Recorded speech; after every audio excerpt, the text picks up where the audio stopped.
इसमें जो सबसे महत्वपूर्ण विषय है, विचार करने का जो सबसे ज्यादा विषय है, वो ये है कि हम व्यापार किसके साथ कर रहे हैं? ग्राहक के साथ। तो हमारे व्यापार को उन्नत कौन करेगा? ग्राहक करेगा। अगर ग्राहक संतुष्ट है तो आपका व्यापार उन्नत होगा, नहीं संतुष्ट है तो नहीं होगा। आप बाकी जितने भी अभी तक आप लोगों ने उपाय बताए हैं, ये सारी चीजें आपकी उन्नति में सहायक हैं, लेकिन बेसिक नहीं है, मूल नहीं। आपकी उन्नति में मूल क्या है? कि ग्राहक की संतुष्टि। इसलिए कभी भी किसी भी व्यापार को आगे बढ़ाना हो तो उसमें सबसे ज्यादा फोकस अगर किसी बात पे करना है तो इस पर करना है कि कस्टमर संतुष्ट हो। कस्टमर को संतुष्ट करने के 3 तरीके हैं, चौथा कोई जरूरत नहीं। सबसे पहला तरीका यह है कि कस्टमर अगर आपसे संवाद करना चाहता है, मतलब आपकी कंपनी से, आपकी फैक्ट्री से, आपसे, आपके दुकान से, तो आपके पास संवाद के जो भी लेटेस्ट माध्यम है वो सारे माध्यम अपडेट होने चाहिए।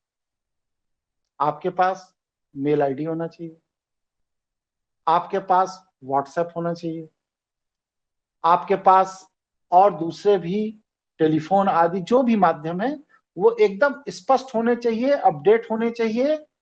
आपके सारे संपर्क सूत्र आपके कस्टमर के पास आपके डिब्बे, आपके लेबल, आपकी पैकेट के द्वारा पहुंचने चाहिए।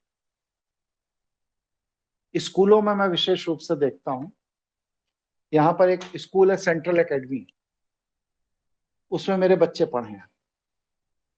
उस स्कूल में कोई भी शिकवा शिकायत है जाके प्रिंसिपल से कह दीजिए। अगर प्रिंसिपल ढीठ है, कोई इंप्रूवमेंट नहीं करना चाहते, तो उसकी शिकायत कहां करें? इसके लिए कोई इंतजाम पूरे स्कूल में नहीं है, जबकि इनकी पूरे देश में 40 ब्रांच है। वो तो मैं अपने प्रभाव का इस्तेमाल करके डायरेक्ट मालिक से बात किया और मेरी समस्या का निदान हो गया। लेकिन इसे कहते क्या है? चोरी से व्यापार करना।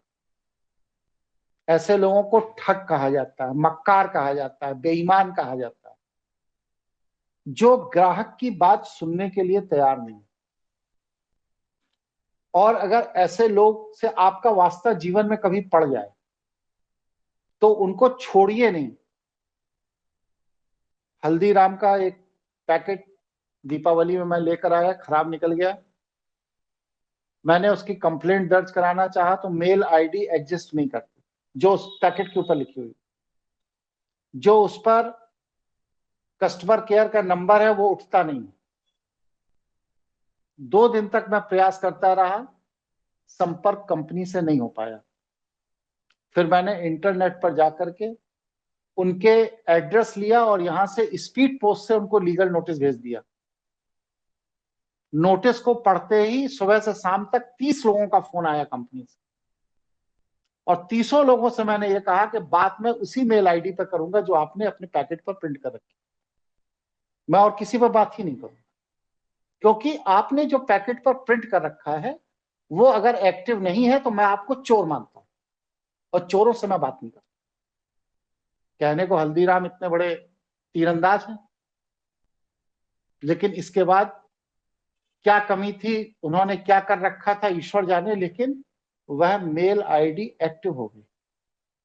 और फिर उस पर मेरी उनके करस्पॉन्डेंस हुई, मैंने अपनी बात बताई और उसका निदान उन्होंने किया। तो ये क्या बताता है? ये बताता है कि अगर आपके संपर्क सूत्र जो आपने पैकेट पर दे रखे हैं, बोतल पे दे रखे हैं, अपने लेबल पर दे रखे हैं, विजिटिंग कार्ड पर दे रखे हैं, वो अगर एक्टिव नहीं है तो आप विश्वसनीय लोगों की सूची में नहीं है, और आप विश्वसनीय नहीं है इसलिए आप उन्नति नहीं कर पाए। इसलिए हमेशा व्यापार छोटा हो या बड़ा हो, अपनी विश्वसनीयता को सिद्ध करने के लिए जो भी उस पर मोबाइल नंबर है, जो भी मेल आईडी है, जो भी चीज आपने दे रखा है संपर्क सूत्र के तौर पर, वो जिस दिन तक व्यापार चल रहा है अंतिम दिन तक एक्टिव होना चाहिए।